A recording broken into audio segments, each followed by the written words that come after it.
की राजनीति में धर्म की भूमिका जगजाहिर है। यही वजह है कि चुनावी मौसम आते ही सियासी गलियारों में धार्मिक मुद्दे गूंजने लगते हैं और सियासतदान खुद को सभी धर्मों का चहेता साबित करने में जुट जाते हैं। लेकिन बिहार में उल्टी गंगा बह रही है, क्योंकि यहां सत्ता पक्ष के मंत्री प्रोफेसर चंद्रशेखर बार बार सनातन धर्म को लेकर ऐसे बयान दे रहे हैं जिससे न सिर्फ उनकी पार्टी बल्कि पूरा विपक्षी गठबंधन नाराज हो रहा है। लेकिन सवाल यह उठता है कि बार बार विवादित बयान देने के बाद भी प्रोफेसर चंद्रशेखर पर उनकी पार्टी आरजेडी कार्रवाई क्यों नहीं कर रही है? क्या यह पार्टी की मजबूरी है या फिर कोई रणनीति? देखिए रिपोर्ट।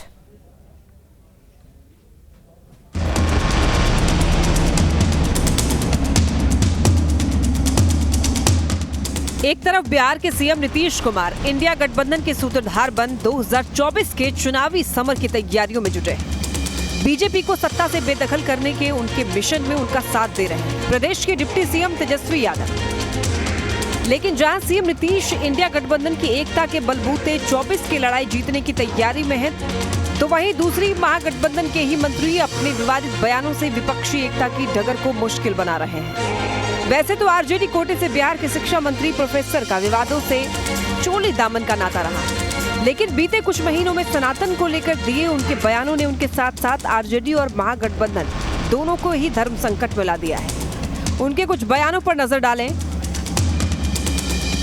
तो 11 जनवरी को शिक्षा मंत्री ने रामचरितमानस को नफरत फैलाने वाला ग्रंथ बताया था। 15 जनवरी को रामचरितमानस की चौपाई पर सवाल खड़े किए थे। 28 फरवरी को रामचरितमानस की चौपाई को कचरा कहा था। 15 सितंबर को रामचरितमानस को पोटेशियम साइनाइड बताया था। 17 सितंबर को भगवान रामचंद्र शिक्षा मंत्री के सपने में आते हैं और उन्हें बचाने की गुहार लगाते हैं। एक के बाद एक उनके विवादित बयानों से गठबंधन के घटक दल भी सहमत नहीं है। यही वजह है कि घटक दलों के साथ उनकी पार्टी आरजेडी भी उनके बयानों से किनारा कर रही है। आलम तो यह है कि अब उनके सहयोगी दलों के नेता ही उन पर कार्रवाई की मांग कर रहे हैं।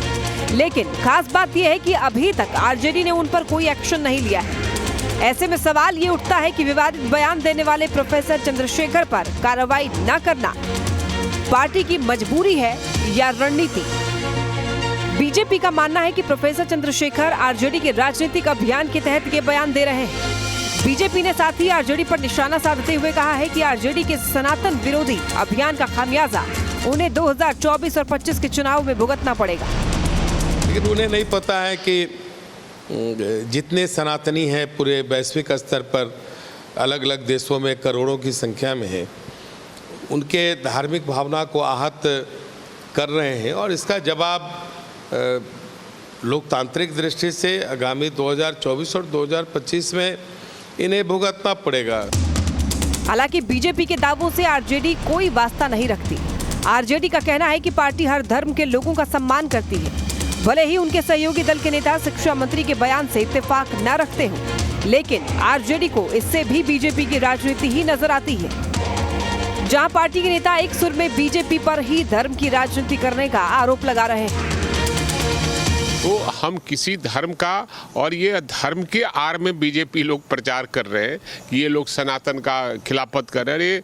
अरे आप लोग तो जनसंघ के हो, अंग्रेजों के दलाल हो, और अंग्रेजों के दलाल इस तरह की बात बोले तो देश की जनता सब जानती है कि जब जब चुनाव का वक्त आता है, हिंदू मुसलमान और सनातन का नाम लेकर इस नैया को पार करना चाहता है। लेकिन इस बार जनता के मजिस्ट्रेट चेकिंग में ये लोग पकड़े गए हैं, इसलिए इस बार कार्रवाई होगी और ये सत्ता से हटने का काम करेंगे। सवाल करने पर आरजेडी नेता ये जरूर कहते हैं कि पार्टी सुप्रीमो लालू यादव ने उन्हें समझाइश दे दी है, लेकिन ये नहीं बता पाते हैं कि अभी तक शिक्षा मंत्री पर कोई एक्शन क्यों नहीं लिया गया है। बात करें जेडीयू की, तो पार्टी का दो टूक कहना है कि किसी को भी अनाप शनाप बयान नहीं देना चाहिए। जेडीयू की माने तो इस तरीके के बयान से गठबंधन की सरकार असहज हो रही है, लेकिन शिक्षा मंत्री पर कार्रवाई होनी चाहिए। महागठबंधन का एक एक नेता इसका विरोध किया। आप जिनसे पूछिएगा, किसी चाहे राजद के हो, जदयू का हो या लेफ्ट का हो, लेफ्ट के भी आदमी भी बहुत कस के इसका विरोध किया। या तो उनको सुधरना पड़ेगा या उनको गुजरना पड़ेगा।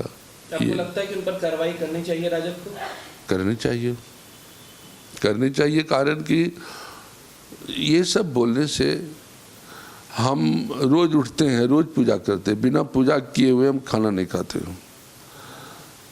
तो हमको भी बुरा लगता है। बहरहाल आरोप प्रत्यारोप के बीच कार्रवाई की बात इसलिए हो रही है क्योंकि इससे पहले भी आरजेडी कोटा के मंत्री सुधाकर सिंह और कार्तिक सिंह पर आरोप लगा था तो तत्काल उन्हें मंत्रिमंडल से हटाना पड़ा था। लेकिन बार बार सनातन पर विवादित बयान देने के बाद भी शिक्षा मंत्री पर कोई कार्रवाई आखिर क्यों नहीं हो रही है, ये जानते हुए कि उनके बयानों से न सिर्फ विपक्ष को बैठे बिठाए मुद्दा मिल रहा है बल्कि इससे महागठबंधन के घटक दल भी असहज महसूस कर रहे हैं। बावजूद आरजेडी की क्या मजबूरी है कि गठबंधन के अन्य घटक दल की मांग के बाद भी शिक्षा मंत्री पर कोई कार्रवाई नहीं हो रही है। अब देखना ये होगा आरजेडी आलाकमान शिक्षा मंत्री पर कार्रवाई करती है या राजनीति। पटना से आदित्य झा के साथ bureau report, news state, Bihar Jharkhand.